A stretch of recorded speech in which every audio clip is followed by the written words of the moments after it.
الفیل نام پہلی ہی آیت کے لفظ اصحاب الفیل سے ماخوذ ہے۔ زمانہ نزول یہ سورہ بالاتفاق مکی ہے اور اس کے تاریخی پس منظر کو اگر نگاہ میں رکھ کر دیکھا جائے تو محسوس ہوتا ہے کہ اس کا نزول مکہ معظمہ کے بھی ابتدائی دور میں ہوا ہوگا۔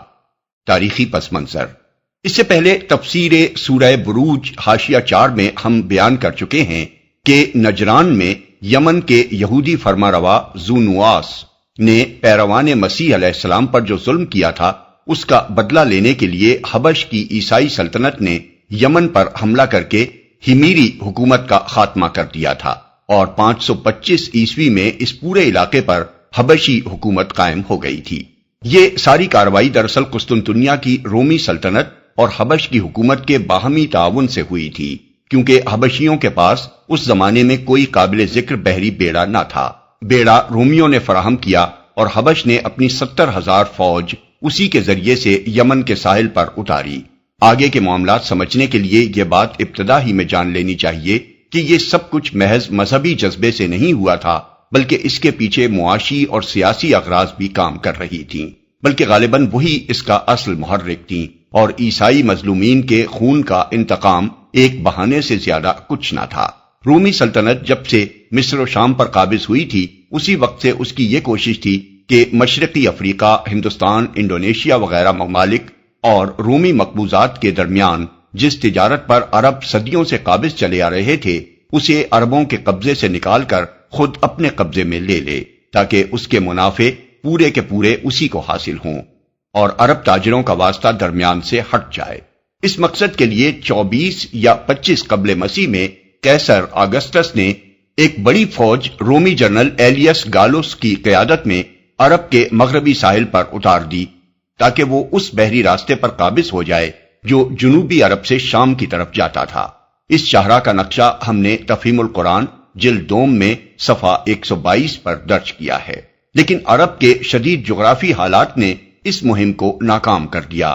اس کے بعد رومی اپنا جنگی بیڑا بحر احمر میں لے آئے اور انہوں نے عربوں کی اس تجارت کو ختم کر دیا جو وہ سمندر کے راستے کرتے تھے، اور صرف بری راستہ ان کے لیے باقی رہ گیا۔ اسی بری راستے کو قبضے میں لینے کے لیے انہوں نے حبش کی عیسائی حکومت سے گٹھ جوڑ کیا اور بحری بیڑے سے اس کی مدد کر کے اس کو یمن پر قابض کرا دیا۔ یمن پر جو حبشی فوج حملہ آور ہوئی تھی اس کے متعلق عرب مورخین کے بیانات مختلف ہیں۔ حافظ ابن کثیر نے لکھا ہے کہ وہ 2 امیروں کی قیادت میں تھی، ایک اریات اور دوسرا ابرہا، اور محمد بن اسحاق کی روایت ہے کہ اس فوج کا امیر اریات تھا اور ابرہا اس میں شامل تھا۔ پھر دونوں اس بات پر متفق ہیں کہ ابرہا اور اریات باہم لڑ پڑے، مقابلے میں اریات مارا گیا، ابرہا ملک پر قابض ہو گیا اور پھر اس نے شاہ حبش کو اس بات پر راضی کر لیا کہ وہ اسی کو یمن پر اپنا نائب مقرر کرتے۔ اس کے برعکس یونانی اور سریانی مورخین کا بیان ہے کہ فتح یمن کے بعد جب حبشیوں نے مزاحمت کرنے والے یمنی سرداروں کو ایک ایک کر کے قتل کرنا شروع کر دیا تو ان میں سے ایک سردار السمیف اشوا، جسے یونانی مورخین اسمفیس لکھتے ہیں، نے حبشیوں کی اطاعت قبول کر کے اور جزیہ ادا کرنے کا عہد کر کے شاہ حبش سے یمن کی گورنری کا پروانہ حاصل کر لیا، لیکن حبشی فوج نے اس کے خلاف بغاوت کر دی اور ابرہا کو اس کی جگہ گورنر بنا دیا۔ یہ شخص حبش کی بندرگاہ ادولیس کے ایک یونانی تاجر کا غلام تھا جو اپنی ہوشیاری سے یمن پر قبضہ کرنے والی حبشی فوج میں بڑا اثر و رسوخ حاصل کر گیا تھا۔ شاہ حبش نے اس کی سرکوبی کے لیے جو فوجیں بھیجیں وہ یا اس سے مل گئیں یا اس نے ان کو شکست دے دی۔ آخرکار شاہ حبش کے مرنے کے بعد اس کے جانشین نے اس کو یمن پر اپنا نائب السلطنت تسلیم کر لیا۔ یونانی مورخین اس کا نام ابرامس اور سریانی مورخین ابراہام لکھتے ہیں۔ ابرہا غالباً اسی کا حبشی تلفظ ہے کیونکہ عربی میں تو اس کا تلفظ ابراہیم ہے۔ یہ شخص رفتہ رفتہ یمن کا خود مختار بادشاہ بن گیا، مگر برائے نام اس نے شاہ حبش کی بالادستی تسلیم کر رکھی تھی اور اپنے آپ کو مفوض الملک یعنی نائب شاہ لکھتا تھا۔ اس نے جو اثر و رسوخ حاصل کر لیا تھا اس کا اندازہ اس امر سے کیا جا سکتا ہے کہ جب 543 عیسوی میں وہ سد معرب کی مرمت سے فارغ ہوا تو اس نے ایک عظیم الشان جشن منایا جس میں قیصر روم، شاہ ایران شاہ ہیرا، شاہ غسان کے سفرا شریک ہوئے۔ اس کا مفصل تذکرہ اس کتبے میں درج ہے جو ابرہہ نے سد مارب پر لگایا تھا۔ یہ کتبہ آج بھی موجود ہے اور گلیزر نے اس کو نقل کیا ہے۔ مزید تفصیلات کے لیے ملاحظہ ہو تفہیم القرآن جلد 4، تفسیر سورہ سبا، حاشیہ 37۔ یمن میں پوری طرح اپنا اقتدار مضبوط کر لینے کے بعد ابرہہ نے اس مقصد کے لیے کام شروع کر دیا جو اس مہم کی ابتدا سے رومی سلطنت اور اس کے حلیف حبشی عیسائیوں کے پیش نظر تھا، یعنی ایک طرف عرب میں عیسائیت پھیلانا اور دوسری طرف اس تجارت پر قبضہ کرنا جو بلاد مشرق اور رومی مقبوضات کے درمیان عربوں کے ذریعے سے ہوتی تھی۔ یہ ضرورت اس بنا پر اور بڑھ گئی تھی کہ ایران کی ساسانی سلطنت کے ساتھ روم کی کشمکش اقتدار نے بلاد مشرق سے رومی تجارت کے دوسرے تمام راستے بند کر دیے تھے۔ ابرہہ نے اس مقصد کے لیے یمن کے دارالسلطنت صنعا میں ایک عظیم الشان کلیسا تعمیر کرایا جس کا ذکر عرب مورخین نے القلیس یا القلیس یا القلیس کے نام سے کیا ہے۔ یہ یونانی لفظ ایکلیسیا کا معرب ہے اور اردو کا لفظ کلیسا بھی اسی یونانی لفظ سے ماخوذ ہے۔ محمد بن اسحاق کی روایت ہے کہ اس کام کی تکمیل کے بعد اس نے شاہ حبش کو لکھا کہ میں عربوں کا حج کعبہ سے اس کلیسا کی طرف موڑے بغیر نہ رہوں گا۔ یمن پر سیاسی اقتدار حاصل کرنے کے بعد عیسائیوں کی مسلسل یہ کوشش رہی کہ کعبہ کے مقابلے میں ایک دوسرا کعبہ بنائیں اور عرب میں اس کی مرکزیت قائم کر دیں۔ چنانچہ انہوں نے نجران میں بھی ایک کعبہ بنایا تھا جس کا ذکر ہم تفسیر سورہ بروج حاشیہ 4 میں کر چکے ہیں۔ ابن کثیر نے لکھا ہے کہ اس نے یمن میں علی اعلان اپنے اس ارادے کا اظہار کیا اور اس کی منادی کرا دی۔ اس کی اس حرکت کا مقصد ہمارے نزدیک یہ تھا کہ عربوں کو غصہ دلائے تاکہ وہ کوئی ایسی کارروائی کریں جس سے اس کو مکہ پر حملہ کرنے اور کعبے کو منہدم کرنے کا بہانہ مل جائے۔ محمد بن اسحاق کا بیان ہے کہ اس کے اس اعلان پر غضبناک ہو کر ایک عرب نے کسی نہ کسی طرح کلیسا میں گھس کر رفع حاجت کر ڈالی۔ ابن کثیر کہتے ہیں کہ یہ فعل ایک قریشی نے کیا تھا اور مقاتل بن سلیمان کی روایت ہے کہ قریش کے بعض نوجوانوں نے جا کر اس کلیسا میں آگ لگا دی تھی۔ ان میں سے کوئی واقعہ بھی اگر پیش آیا ہو تو کوئی قابل تعجب امر نہیں ہے کیونکہ ابرہہ کا یہ اعلان یقیناً سخت اشتعال انگیز تھا اور قدیم جاہلیت کے دور میں اس پر کسی عرب یا قریشی یا چند قریشی نوجوانوں کا مشتعل ہو کر کلیسا کو گندا کر دینا یا اس میں آگ لگا دینا کوئی ناقابل فہم بات نہیں ہے۔ لیکن یہ بھی کچھ بعید نہیں کہ ابرہہ نے خود اپنے کسی آدمی سے خفیہ طور پر ایسی کوئی حرکت کرائی ہو تاکہ اسے مکہ پر چڑھائی کرنے کا بہانہ مل جائے اور اس طرح وہ قریش کو تباہ اور تمام اہل عرب کو مرعوب کر کے اپنے دونوں مقصد حاصل کر لے۔ بہرحال دونوں صورتوں میں سے جو صورت بھی ہو، جب ابرہہ کے پاس یہ رپورٹ پہنچی کہ کعبے کے معتقدین نے اس کے کلیسا کی یہ توہین کی ہے تو اس نے قسم کھائی کہ میں اس وقت تک چین نہ لوں گا جب تک کعبے کو ڈھا نہ دوں۔ اس کے بعد 570 عیسوی یا 571 عیسوی میں 60,000 فوج اور 13 ہاتھی اور باروایت بعض 9 ہاتھی لے کر مکہ کی طرف روانہ ہوا۔ راستے میں پہلے یمن کے ایک سردار ذو نفر نے عربوں کا ایک لشکر جمع کر کے اس کی مزاحمت کی مگر وہ شکست کھا کر گرفتار ہوا۔ پھر خصم کے علاقے میں ایک عرب سردار نفیل بن حبیب خصمی اپنے قبیلے کو لے کر مقابلے پر آیا مگر وہ بھی شکست کھا کر گرفتار ہوا اور اس نے اپنی جان بچانے کے لیے بدرقے کی خدمت انجام دینا قبول کر لیا۔ طائف کے قریب پہنچا تو بنی ثقیف نے محسوس کیا کہ اتنی بڑی طاقت کا وہ مقابلہ نہ کر سکیں گے اور ان کو خطرہ لاحق ہوا کہ کہیں وہ ان کے معبود لات کا مندر بھی تباہ نہ کر دے۔ چنانچہ ان کا سردار مسعود ایک وفد لے کر ابرہہ سے ملا اور اس نے کہا کہ ہمارا بتکدہ وہ معبد نہیں ہے جسے آپ ڈھانے آئے ہیں، وہ تو مکہ میں ہے، اس لیے آپ ہمارے معبد کو چھوڑ دیں، ہم مکہ کا راستہ بتانے کے لیے آپ کو بدرقہ فراہم کیے دیتے ہیں۔ ابرہہ نے یہ بات قبول کر لی اور بنی ثقیف نے ابو رغال نامی ایک آدمی کو اس کے ساتھ کر دیا۔ جب مکہ 3 کوس رہ گیا تو المغمس یا المغمس نامی مقام پر پہنچ کر ابو رغال مر گیا اور عرب مدتوں تک اس کی قبر پر سنگ باری کرتے رہے۔ بنی ثقیف کو بھی وہ سالہ سال تک تانے دیتے رہے کہ انہوں نے لات کے مندر کو بچانے کے لیے بیت اللہ پر حملہ کرنے والوں سے تعاون کیا۔ محمد بن اسحاق کی روایت ہے کہ المغمس سے ابرہہ نے اپنے مقدمۃ الجیش کو آگے بڑھایا اور وہ اہل تہامہ اور قریش کے بہت سے مویشی لوٹ لے گیا، جن میں رسول اللہ صلی اللہ علیہ وسلم کے دادا عبد المطلب کے بھی 200 اونٹ تھے۔ اس کے بعد اس نے اپنے ایک ایلچی کو مکے بھیجا اور اس کے ذریعے سے اہل مکہ کو یہ پیغام دیا کہ میں تم سے لڑنے نہیں آیا ہوں بلکہ اس گھر یعنی کعبہ کو ڈھانے آیا ہوں۔ اگر تم نہ لڑو تو میں تمہاری جان و مال سے کوئی تعرض نہ کروں گا۔ نیز اس نے اپنے ایلچی کو ہدایت کی کہ اہل مکہ اگر بات کرنا چاہیں تو ان کے سردار کو میرے پاس لے آنا۔ مکے کے سب سے بڑے سردار اس وقت عبد المطلب تھے۔ ایلچی نے ان سے مل کر ابرہہ کا پیغام پہنچایا۔ انہوں نے کہا ہم میں ابرہہ سے لڑنے کی طاقت نہیں ہے، یہ اللہ کا گھر ہے، وہ چاہے گا تو اپنے گھر کو بچا لے گا۔ ایلچی نے کہا آپ میرے ساتھ ابرہہ کے پاس چلیں۔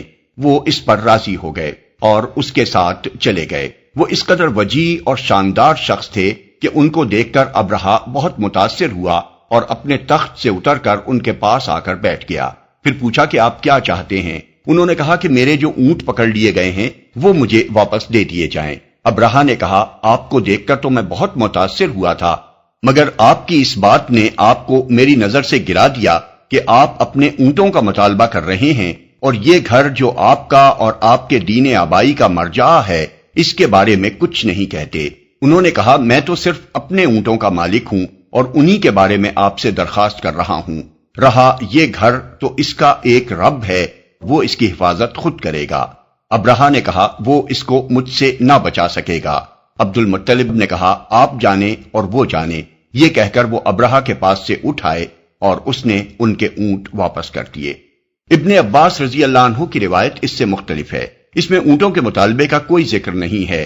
عبد بن حمید، ابن منذر، ابن مردوے، حاکم، ابو نعیم اور بہقی نے ان سے جو روایات نقل کی ہیں ان میں وہ بیان کرتے ہیں کہ جب ابرہہ الصفاہ کے مقام پر پہنچا جو عرفات اور طائف کے پہاڑوں کے درمیان حدود حرم کے قریب واقع ہے، تو عبد المطلب خود اس کے پاس گئے اور اس سے کہا کہ آپ کو یہاں آنے کی کیا ضرورت تھی؟ اگر آپ کو کوئی چیز مطلوب تھی تو ہمیں کہلا بھیجتے، ہم خود لے کر آپ کے پاس حاضر ہو جاتے۔ اس نے کہا میں نے سنا ہے کہ یہ گھر امن کا گھر ہے، میں اس کا امن ختم کرنے آیا ہوں۔ عبد المطلب نے کہا یہ اللہ کا گھر ہے، آج تک اس نے کسی کو اس پر مسلط ہونے نہیں دیا ہے۔ ابرہہ نے جواب دیا ہم اسے منہدم کیے بغیر نہ پلٹیں گے۔ عبد المطلب نے کہا آپ جو کچھ چاہیں ہم سے لے لیں اور واپس چلے جائیں، مگر ابرہہ نے انکار کر دیا اور عبد المطلب کو پیچھے چھوڑ کر اپنے لشکر کو آگے بڑھنے کا حکم دیا۔ دونوں روایتوں کے اس اختلاف کو اگر ہم اپنی جگہ رہنے دیں اور کسی کو کسی پر ترجیح نہ دیں تو ان میں سے جو صورت بھی پیش آئی ہو، بہرحال یہ امر بالکل واضح ہے کہ مکہ اور اس کے آس پاس کے قبائل اتنی بڑی فوج سے لڑ کر کعبے کو بچانے کی طاقت نہ رکھتے تھے۔ اس لیے یہ بالکل قابل فہم بات ہے کہ قریش نے اس کی مزاحمت کی کوئی کوشش نہ کی۔ قریش کے لوگ تو جنگ احزاب کے موقع پر مشرک اور یہودی قبائل کو ساتھ ملا کر زیادہ سے زیادہ 10-12 ہزار کی جمعیت فراہم کر سکے تھے، وہ 60,000 فوج کا مقابلہ کیسے کر سکتے تھے؟ محمد بن اسحاق بیان کرتے ہیں کہ ابرہہ کی لشکر گاہ سے واپس آ کر عبد المطلب نے قریش والوں سے کہا کہ اپنے بال بچوں کو لے کر پہاڑوں میں چلے جائیں تاکہ ان کا قتل عام نہ ہو جائے۔ پھر وہ اور قریش کے چند سردار حرم میں حاضر ہوئے اور کعبے کے دروازے کا کنڈا پکڑ کر انہوں نے اللہ تعالیٰ سے دعائیں مانگی کہ وہ اپنے گھر اور اس کے خادموں کی حفاظت فرمائے۔ اس وقت خانہ کعبہ میں 360 بت موجود تھے، مگر یہ لوگ اس نازک گھڑی میں ان سب کو بھول گئے اور انہوں نے صرف اللہ کے آگے دست سوال پھیلایا۔ ان کی جو دعائیں تاریخوں میں منقول ہوئی ہیں ان میں اللہ واحد کے سوا کسی دوسرے کا نام تک نہیں پایا جاتا۔ ابن حشام نے سیرت میں عبد المطلب کے جو اشعار نقل کیے ہیں وہ یہ ہیں: خدایا بندہ اپنے گھر کی حفاظت کرتا ہے، تو بھی اپنے گھر کی حفاظت فرما۔ کل ان کی صلیب اور ان کی تدبیر تیری تدبیر کے مقابلے میں غالب نہ آنے پائے۔ اگر تو ان کو اور ہمارے قبلے کو اپنے حال پر چھوڑ دینا چاہتا ہے تو جو تو چاہے کر۔ سہیلی نے روض الانف میں اس سلسلے کا یہ شعر بھی نقل کیا ہے: صلیب کی آل اور اس کے پرستاروں کے مقابلے میں آج اپنی آل کی مدد فرما۔ ابن جریر نے عبد المطلب کے یہ اشعار بھی نقل کیے ہیں جو اس موقع پر دعا مانگتے ہوئے انہوں نے پڑھے تھے: اے میرے رب، تیرے سوا میں ان کے مقابلے میں کسی سے امید نہیں رکھتا، اے میرے رب، ان سے اپنے حرم کی حفاظت کر، اس گھر کا دشمن تیرا دشمن ہے، اپنی بستی کو تباہ کرنے سے ان کو روک۔ یہ دعائیں مانگ کر عبد المطلب اور ان کے ساتھی بھی پہاڑوں میں چلے گئے، اور دوسرے روز ابرہہ مکے میں داخل ہونے کے لیے آگے بڑھا، مگر اس کا خاص ہاتھی محمود جو آگے آگے تھا یکا یک بیٹھ گیا۔ اس کو بہت تبر مارے گئے، آنکھوں سے کچوکے دیے گئے، یہاں تک کہ اسے زخمی کر دیا گیا، مگر وہ نہ ہلا۔ اسے جنوب، شمال، مشرق کی طرف موڑ کر چلانے کی کوشش کی جاتی تو وہ دوڑنے لگتا، مگر مکے کی طرف موڑا جاتا تو وہ فوراً بیٹھ جاتا اور کسی طرح آگے بڑھنے کے لیے تیار نہ ہوتا۔ اتنے میں پرندوں کے جھنڈ اپنی چونچوں اور پنجوں میں سنگریزے لیے ہوئے آئے، اور انہوں نے اس لشکر پر ان سنگریزوں کی بارش کر دی، جس پر بھی یہ کنکر گرتے اس کا جسم گلنا شروع ہو جاتا۔ محمد بن اسحاق اور اکرمہ کی روایت ہے کہ یہ چیچک کا مرض تھا، اور بلاد عرب میں سب سے پہلے چیچک اسی سال دیکھی گئی۔ ابن عباس رضی اللہ عنہ کی روایت ہے کہ جس پر کوئی کنکری گرتی اسے سخت کھجلی لاحق ہو جاتی، اور کھجاتے ہی جلد پھٹتی اور گوشت جھڑنا شروع ہو جاتا۔ ابن عباس رضی اللہ عنہ کی دوسری روایت ہے کہ گوشت اور خون پانی کی طرح بہنے لگتا اور ہڈیاں نکل آتی تھیں۔ خود ابرہہ کے ساتھ بھی یہی ہوا، اس کا جسم ٹکڑے ٹکڑے ہو کر گر رہا تھا، اور جہاں سے کوئی ٹکڑا گرتا وہاں سے پیپ اور لہو بہنے لگتا۔ افراتفری میں ان لوگوں نے یمن کی طرف بھاگنا شروع کیا۔ نفیل بن حبیب خصمی کو، جسے یہ لوگ بدرقہ بنا کر بلاد خصم سے پکڑ لائے تھے، تلاش کر کے انہوں نے کہا کہ واپسی کا راستہ بتائے، مگر اس نے صاف انکار کر دیا اور کہا اب بھاگنے کی جگہ کہاں ہے جبکہ خدا تعاقب کر رہا ہے، اور نکٹا یعنی ابرہہ مغلوب ہے، غالب نہیں ہے۔ اس بھگدڑ میں جگہ جگہ یہ لوگ گر گر کر مرتے رہے۔ عطا بن یسار کی روایت ہے کہ سب کے سب اسی وقت ہلاک نہیں ہو گئے، بلکہ کچھ تو وہیں ہلاک ہوئے اور کچھ بھاگتے ہوئے راستے بھر گرتے چلے گئے۔ ابرہہ بھی بلاد خصم پہنچ کر مرا۔ اللہ تعالیٰ نے حبشیوں کو صرف یہی سزا دینے پر اکتفا نہ کیا، بلکہ 3-4 سال کے اندر یمن سے حبشی اقتدار ہمیشہ کے لیے ختم کر دیا۔ تاریخ سے معلوم ہوتا ہے کہ واقعہ فیل کے بعد یمن میں ان کی طاقت بالکل ٹوٹ گئی۔ جگہ جگہ یمنی سردار علم بغاوت لے کر اٹھ کھڑے ہوئے۔ پھر ایک یمنی سردار سیف بن ذی یزن نے شاہ ایران سے فوجی مدد طلب کی، اور ایران کی صرف 1000 فوج جو 6 جہازوں کے ساتھ آئی تھی، حبشی حکومت کا خاتمہ کر دینے کے لیے کافی ہو گئی۔ یہ 575 کا واقعہ ہے۔ یہ واقعہ مزدلفہ اور منا کے درمیان وادی محصب کے قریب محصر کے مقام پر پیش آیا تھا۔ صحیح مسلم اور ابو داؤد کی روایت کے مطابق رسول اللہ صلی اللہ علیہ وسلم کے حجت الوداع کا جو قصہ امام جعفر صادق نے اپنے والد ماجد امام محمد باقر سے اور انہوں نے حضرت جابر بن عبداللہ سے نقل کیا ہے، اس میں وہ بیان فرماتے ہیں کہ رسول اللہ صلی اللہ علیہ وسلم جب مزدلفہ سے منا کی طرف چلے تو محصر کی وادی میں آپ نے رفتار تیز کر دی۔ امام نووی اس کی شرح کرتے ہوئے لکھتے ہیں کہ اصحاب الفیل کا واقعہ اسی جگہ پیش آیا تھا، اس لیے سنت یہی ہے کہ آدمی یہاں سے جلدی گزر جائے۔ موطا میں امام مالک روایت کرتے ہیں کہ حضور صلی اللہ علیہ وسلم نے فرمایا کہ مزدلفہ پورا کا پورا ٹھہرنے کا مقام ہے، مگر محصر کی وادی میں نہ ٹھہرا جائے۔ نفیل بن حبیب کے جو اشعار ابن اسحاق نے نقل کیے ہیں، ان میں وہ اس واقعے کا آنکھوں دیکھا حال بیان کرتا ہے۔ اے روینا، کاش تو دیکھتی اور تو نہیں دیکھ سکے گی جو کچھ ہم نے وادی محصب کے قریب دیکھا۔ میں نے اللہ کا شکر کیا جب میں نے پرندوں کو دیکھا، اور مجھے ڈر لگ رہا تھا کہ کہیں پتھر ہم پر نہ آ پڑیں۔ ان لوگوں میں سے ہر ایک نفیل کو ڈھونڈ رہا تھا، گویا کہ میرے اوپر حبشیوں کا کوئی قرض آتا تھا۔ یہ اتنا بڑا واقعہ تھا کہ جس کی تمام عرب میں شہرت ہو گئی، اور اس پر بہت سے شعراء نے قصائد کہے۔ ان قصائد میں یہ بات بالکل نمایاں ہے کہ سب نے اسے اللہ تعالیٰ کی قدرت کا اعجاز قرار دیا، اور کہیں اشارتاً کنایتاً بھی یہ نہیں کہا کہ اس میں ان بتوں کا بھی کوئی دخل تھا جو کعبے میں پوجے جاتے تھے۔ مثال کے طور پر عبداللہ ابن زبارہ کہتا ہے، 60,000 تھے جو اپنی سرزمین کی طرف واپس نہ جا سکے، اور نہ واپس ہونے کے بعد ان کا بیمار یعنی ابرہہ زندہ رہا۔ یہاں ان سے پہلے عاد اور جرہم تھے، اور اللہ بندوں کے اوپر موجود ہے جو اسے قائم رکھے ہوئے ہے۔ ابو قیس بن اسلت کہتا ہے، اٹھو اور اپنے رب کی عبادت کرو اور مکہ و منا کی پہاڑیوں کے درمیان بیت اللہ کے کونوں کو مسح کرو۔ جب عرش والے کی مدد تمہیں پہنچی تو اس بادشاہ کے لشکروں نے ان لوگوں کو اس حال میں پھیر دیا کہ کوئی خاک میں پڑا تھا اور کوئی سنگسار کیا ہوا تھا۔ یہی نہیں بلکہ حضرت ام ہانی اور حضرت زبیر بن العوام کی روایت ہے کہ رسول اللہ صلی اللہ علیہ وسلم نے فرمایا، قریش نے 10 سال اور بروایت بعض 7 سال تک اللہ وحدہ لا شریک کے سوا کسی کی عبادت نہ کی۔ ام ہانی کی روایت امام بخاری نے اپنی تاریخ میں اور طبرانی، حاکم، ابن مردوے اور بیہقی نے اپنی کتب حدیث میں نقل کی ہے۔ حضرت زبیر کا بیان طبرانی اور ابن مردوے اور ابن عساکر نے روایت کیا ہے، اور اس کی تائید مزید حضرت سعید بن مسیب کی اس مرسل روایت سے ہوتی ہے جو خطیب بغدادی نے اپنی تاریخ میں درج کی ہے۔ جس سال یہ واقعہ پیش آیا، اہل عرب اسے عام الفیل یعنی ہاتھیوں کا سال کہتے ہیں، اور اسی سال رسول اللہ صلی اللہ علیہ وسلم کی ولادت مبارکہ ہوئی۔ محدثین اور مورخین کا اس بات پر قریب قریب اتفاق ہے کہ اصحاب الفیل کا واقعہ محرم میں پیش آیا تھا اور حضور کی ولادت ربیع الاول میں ہوئی تھی۔ اکثریت یہ کہتی ہے کہ آپ کی ولادت واقع فیل کے 50 دن بعد ہوئی۔